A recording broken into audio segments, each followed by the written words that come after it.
HSC board exam 2024। जी हाँ दोस्तों, आप एक ऐसे स्टूडेंट हो जो शायद आपके 12th साइंस से बिलोंग करता होगा, 12th कॉमर्स से बिलोंग करता होगा, या फिर 12th के आर्ट्स स्ट्रीम से बिलोंग करता होगा। अब यहाँ पे अगर मैं बात करूँ तो बीइंग अ साइंस स्टूडेंट और कॉमर्स स्टूडेंट और आर्ट्स स्टूडेंट, अब आपने आपके जो मेजर सब्जेक्ट्स है, जैसे for example if I am talking about science student, आपके फिजिक्स, केमिस्ट्री, मैथ्स, बायोलॉजी पे इस पर बहुत ध्यान दिया होगा और इसकी प्रिपरेशन कुछ हद तक हुई रहेगी। हाँ, मैं ये नहीं कह रहा हूँ कि पूरी हुई रहेगी, लेकिन आपने कंपेरेटिवली अगर मैं बात करूँ इस पर बहुत ज्यादा क्या फोकस किया होगा पूरे साल पर। वहीं अगर आप एक कॉमर्स स्टूडेंट के हो तो आपने बी के, एस पी, मैथ्स हो गया, आपका इको हो गया, ओसी हो गया, तो इस पर बहुत ज्यादा ध्यान दिया रहेगा। लेकिन कहीं ना कहीं कंपेरेटिवली अगर मैं बात करूं तो जिस सब्जेक्ट पे आपने कम से कम ध्यान दिया है वो आपका होता है आपका इंग्लिश सब्जेक्ट। अब यहीं पे अगर मैं बात करूं तो देखो भैया, अगर आपको आपके 12th में एक अच्छा परसेंटेज स्कोर करना है तो मैं आपकी जानकारी के लिए बता दूं कि आपका 12th का जो इंग्लिश का जो सब्जेक्ट होता है ये भी बहुत ज्यादा मैटर करता है। जहां पर अगर मैं बात करूं तो आपका इंग्लिश का जो रिटन एग्जामिनेशन होता है 80 मार्क्स का, और ओरल जो होता है 20 मार्क्स का, और इस तरह से आपका जो 100 मार्क्स क्या आता है आपका बनता है। और कहीं ना कहीं ये सब्जेक्ट का एक कंट्रीब्यूशन होता है आपका एक 12th का परसेंटेज डिसाइड करने के लिए। अब ये हमारे लिए जरूरी बन जाता है कि जहां पर हम मैं पूरे साल आपके इन सब्जेक्ट्स पे ध्यान दिया था, हमारे जो मेजर सब्जेक्ट्स हैं, हम यहाँ पे टाइम आ चुका है कि भैया पूरे साल नहीं दिया था तो अब हम दे देते, क्योंकि फरवरी से हमारे जो एग्जामिनेशन है वो स्टार्ट होने वाले हैं और अब तक इंग्लिश का कुछ नहीं हुआ। अगर आप एक ऐसे बंदे हो जिसका इंग्लिश का कुछ नहीं हुआ है और आप 1 to 1 सारी चीजें क्या कंप्लीट करना चाहते हो, तो डिस्क्रिप्शन में आपको प्रदीपगिरी एकेडमी का ऐप दिया हुआ, आप जाके क्या ज्वाइन कर सकते हो, जहां पे आपका एक दंगल बैच लॉन्च है आपके इंग्लिश कोर्स के लिए, जहां पर आपके सारे जो सेक्शंस है सारी चीजों के बारे में सिखाया जा रहा है। जैसे फॉर एग्जाम्पल अगर मैं बात करूं, आपका प्रोज सेक्शन है जहां पे आपको गाइड किया जाएगा क्या क्या चीजें हैं। फिर वही पोइट्री सेक्शन की अप्रिसिएशन कैसे वर्कआउट करना है, कि अप्रिसिएशन कैसे लिखना है, क्या तरीका होना चाहिए। इवन दो अगर जो स्टूडेंट्स ज्वाइन है, आप अगर उनसे अगर एक कंसल्ट करेंगे तो आपको ये भी पता चलेगा कि सेशंस में आपको जो अप्रिसिएशन लर्न करा के दे दिया जा रहा है, कि आप सेशन जो हो रहा है उसमें आप 10 से 15 मिनट में आप एक अप्रिसिएशन लर्न भी कर ले रहे हो। फिर राइटिंग स्किल की अगर बात करो तो राइटिंग स्किल्स का फॉर्मेट क्या होना चाहिए, क्या तरीका होना चाहिए, मेरा क्वेश्चन का सिलेक्शन कैसा होना चाहिए, और मुझे किस टॉपिक के लिए प्रिपेयर करके जाना चाहिए, सारी चीजों के बारे में आपको वहां पे बताया।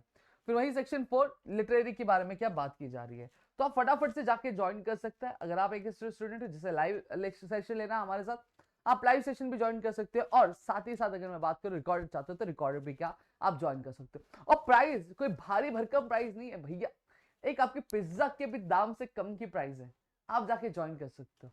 ठीक है, तो चलो अब एक एक करके अब यहाँ पे इन सेक्शंस की मैं बात करने वाला हूँ। सबसे पहली चीज अगर मैं बात करूं सेक्शन 1 आपके प्रोज की अगर बात करूं, तो देखो इसमें आपको दो तरह के पैसेज दिखेंगे। सबसे पहला पैसेज आपको सीन वाला दिखेगा। सीन वाला काम तो एकदम सॉर्टेड है, इसकी प्रिपरेशन कहां से करनी है, इसका आपको कुछ नहीं करना है। चुपचाप आपकी जो टेक्स्ट बुक है आपको वो उठानी है, उसके रेफरेंस में अगर आपके पास कोई डाइजेस्ट होगा, टारगेट होगा, या फिर रिलायबल होगा, यू कैन प्रेफर दैट। आप उसको प्रेफरेंस में लेके उससे रेफर कर सकते हैं।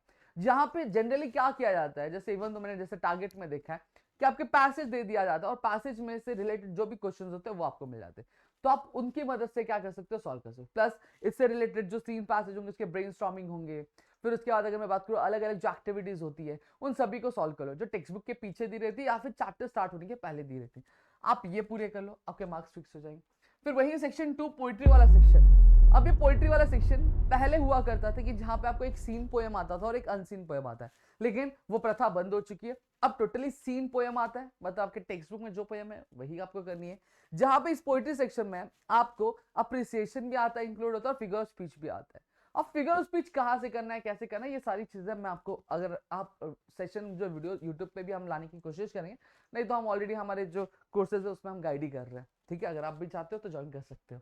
ठीक है, तो वहां पे अगर मैं बात करूं तो आपके सारे जो है पोइट्री, जो जितने भी आपके पोएम्स आपके टेक्स्ट बुक में वो आपको करना है। सेम चीज मैंने जैसे बताया कि आपको, जैसे मैंने सेक्शन 1 के लिए आपको प्रिपरेशन बताया, आप वैसी कोई रिलायबल या फिर टारगेट या फिर जो भी आपके पास आपके लिए रेफरेंस बुक है, आप वो क्या कर सकते हैं, वो ले सकते हैं। ठीक है, अब राइटिंग स्किल्स की अगर बात करो, राइटिंग स्किल्स की ऑलरेडी वीडियो मैंने बनाई है, 1 शॉट वीडियो बनाई है। मैं यहाँ पे आपको डिस्क्रिप्शन में इसके लिंक प्रोवाइड कर दे रहा हूँ, आप जाके चेकआउट कर सकते हो कि कैसे करना है, क्या करना है। और प्लस आप 21 को भी क्या रेफर कर सकते हो, 21 में बहुत अच्छे तरीके से आपको यहाँ पे चीजें डिस्क्राइब करके दी गई है, आप उसको रेफर कर सकते हो। नहीं तो मैंने अपनी वीडियो में आपको बताया, और साथ ही साथ मैंने ये भी बताया कि अगर मैं होता या फिर अगर क्वेश्चन अटेम्प्ट करना चाहिए तो किस तरह का क्वेश्चन अटेम्प्ट करना चाहिए, ये चीज भी हमने वहां पे बताई है। अब सेक्शन 4 की अगर बात करूं, नॉवल वाला सेक्शन, जिससे आपको सबसे ज्यादा डर लगता है, इसको हम थोड़ा ब्रेक डाउन करेंगे। अब टोटल 4 नॉवेल्स है, हर एक नॉवल का जो अगर मैं बात करूं तो वेटेज है वो 4 मार्क्स का वेटेज है। सबसे पहली चीज मैं सबसे पहले नॉवल की बात करता हूँ। सबसे पहला जो नॉवल है वो अगर मैं बात करूं तो वो जो नॉवल है उसमें आपको क्या आता है, ज्यादातर आपको ऑब्जेक्टिव क्वेश्चन ही पूछेंगे, उसमें कभी भी आपको ब्रीफ क्वेश्चंस नहीं पूछे जाते हैं, आपको कोई भी कैरेक्टरिस्टिक या फिर थीम नहीं पूछा जाएगा, वहां पे हमेशा ऑब्जेक्टिव क्वेश्चंस आते हैं डिपेंडिंग अपॉन, जैसे फॉर एग्जांपल अगर मैं बात करूं तो वहां पे अगर मैं बात करूं तो आपको एमसीक्यू टाइप में पूछा जाएगा, ट्रू और फॉल्स जैसा पूछा जाएगा, arrange in the chronological order, इस तरह के क्वेश्चंस क्या वहां पे बनते हैं।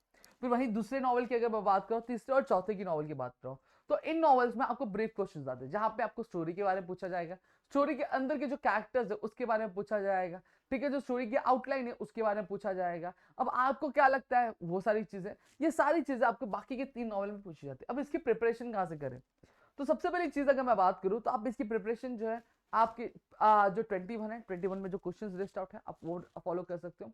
एक बार सबसे पहली चीज आपके लिए आवश्यक बन जाता है कि आप ये तीनों नॉवल को बहुत अच्छे से समझ लो, तीनों ने एक्चुअली चारों नॉवल को बहुत अच्छे से समझो। जब आप समझ जाते हो तो कहीं ना कहीं आपके अंदर एक आइडिया आ जाता है कि क्रिएट आ जाए कि what the story is about, कि स्टोरी किस चीज के बारे में। तो आप अगर फॉर एग्जांपल कभी ऊपर नीचे हुआ तो आप एक बार क्वेश्चन रीड करते हो तो आप एक सस्टेड रहते हो कि भैया मुझे क्या क्या लिखना है।